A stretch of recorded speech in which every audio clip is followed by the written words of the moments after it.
This team's time at the World Cup is as much a political drama as it is a sporting endeavour. Iran's players are competing under the shadow of war between their own country and their host nation, the USA. For many fans, the team is a source of pride that offers a welcome break from politics. Today we're just here to watch the game and just support our country and support our people and support our team. For others, it's a propaganda tool of a hated dictatorship. They're not Iranian team, they're Mullah's team. They're not our team.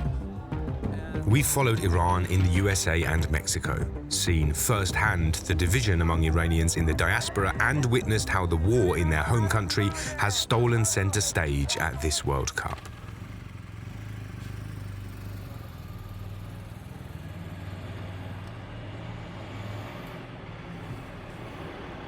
It's the start of our journey at the World Cup, and we're heading to a city that officially has nothing to do with the tournament. And if that doesn't make much sense, bear with me, because nothing about this story is straightforward. For the first time in the World Cup's history, a host nation is actively at war with a competing country. That's why, even though Iran are scheduled to play their group stage games in the USA, they moved their base camp to Tijuana in Mexico.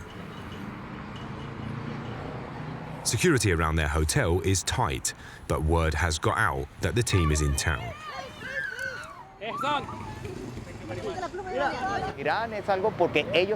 Iran is here with us. They go play and come back. It's as if they were our team. I hope Iran get through to the knockout phase so we can make history together. Born and raised in the city he's taken to calling Tijuana, Anselmo Casanova is keen to extend a warm welcome to the surprise guests. Like every Tijuanian, we dream big, but we never imagined that Tijuana would grow and the World Cup would come to us, to the city where I was born and raised. For me, it's incredible because it's something unique. The Iran team's training sessions are also taking place under the protection of a militarized police force, and players are mostly off limits for interviews, a problem which we'll run up against again and again. But the strict perimeter around the team doesn't seem to bother anyone in Tijuana. After all, locals here live with a stark symbol of their separation from their neighbors across the border every single day. For many here in Mexico, there's irony in the fact that the Iranian team have ended up here, of all places. Tijuana is, after all, bordered by a notorious monument to division, these imposing fortifications, which you can see behind me, plunging into the Pacific Ocean. And yet now it's Tijuana which has welcomed to this year's World Cup an Iran team which has otherwise seemed so unwelcome at the tournament. On the evening of Mexico's first match and first win of the tournament, people are out celebrating. It's a welcoming World Cup atmosphere in a town that has embraced its role as an unofficial host city. I saw even Mexicans waving the Iran flag, and it was, for me, everyone's welcome, you know? We don't care about the politics stuff. It's a World Cup, it should be all together. As we head to LA, where the team will play their first game, let's remind ourselves of the basic context of Iran's fraught relations with the USA.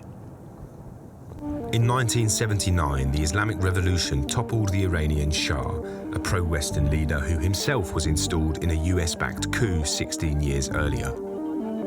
Many flee the newly installed Islamist regime of Ayatollah Khomeini, who regards the US as the Great Satan. In the ensuing decades, Iran's nuclear program, support for Islamist militias in the Middle East, and US sanctions against the country are all at the center of ongoing disputes. In 2026, not for the first time, widespread protests against the Iranian regime are met with lethal repression. Thousands of unarmed civilians are killed by government forces. February of that year sees the US and Israel launch military strikes against the country, the war which provides the backdrop to this World Cup. Back to today and to LA. Los Angeles is home to the largest Persian community in the world outside Iran. Thousands arrived in the 70s and 80s, having fled the Islamic Revolution. Ahead of the World Cup, many in the diaspora do not feel represented by the team that plays under the Islamic Republic's flag. The true representatives of the Iranian people are the 45,000 people whom the regime slaughtered in the streets 5 months ago, whose parents are still searching for their children's bodies to this day. They represent the people of Iran. Not these men who have come here, these mercenaries playing here as the so-called footballers of the country. They do not represent us. Few around here are fond of Iran's rulers, but not everyone takes such a radical view of the players. We also meet plenty of Iranians who are fans of the team. They're not representatives of the government. They represent the Iranian people. I hope they'll always be successful and win. It's a sports team and a sports competition. It has nothing to do with the government or politics. It had long been reported that Iran would be required to fly in and out of the USA on match days. But in what American authorities have called a gesture of goodwill, they've been granted permission to spend the night in LA ahead of their game. Word has spread here too about where exactly the players are staying. But the reception won't be as warm as it was in Tijuana, thanks to a small group of protesters voicing their opposition to the mullah's regime in Tehran.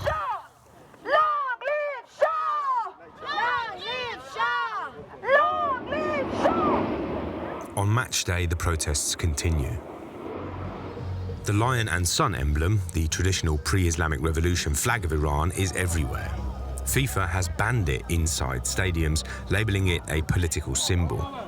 Also on show outside is the face of Reza Pahlavi, the crown prince and son of the former Shah, whom supporters hope to see installed as the king of Iran. These activists are opposed not only to the Iranian regime, but also to the team, which they consider a propaganda tool of the country's rulers.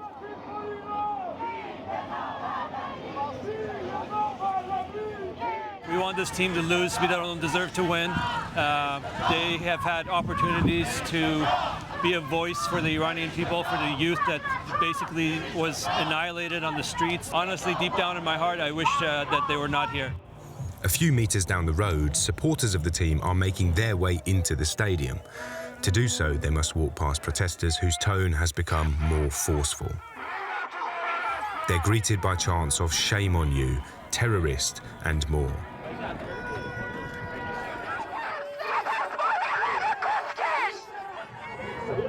In one supporter's view, the whole matter is a good deal more complex.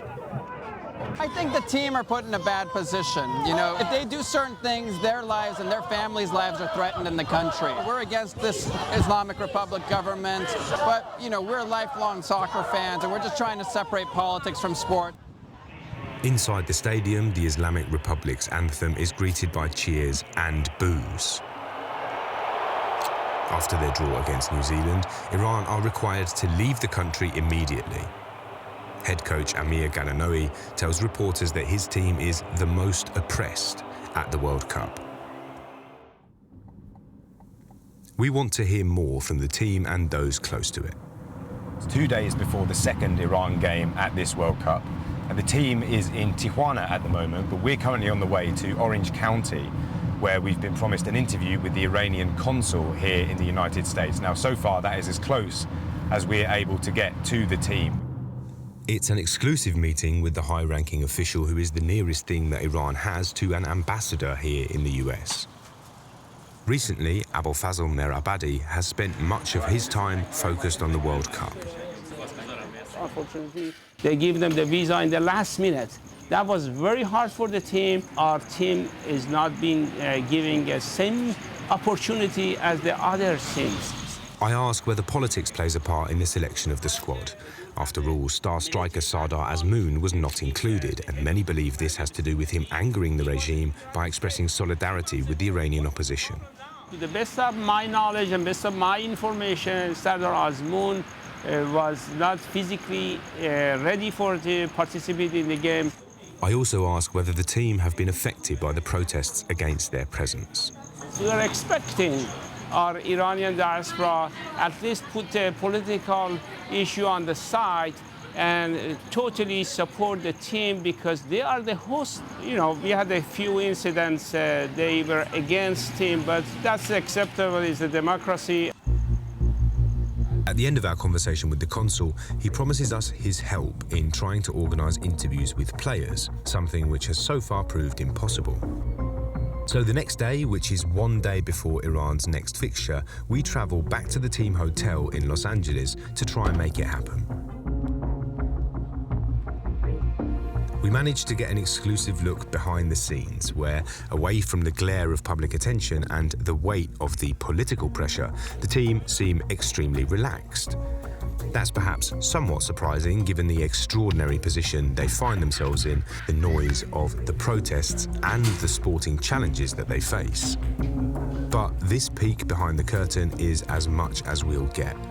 After 6 hours of waiting, the interviews that we came for are suddenly cancelled.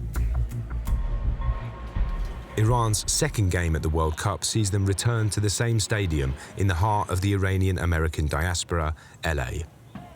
Once more, the event is overshadowed by politics and preceded by protests. Some people say we should separate between politics and sports. That's completely true. But in Iran, nothing is free of politics.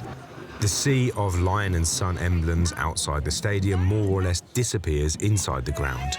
FIFA's ban on the flag is enforced with rigor.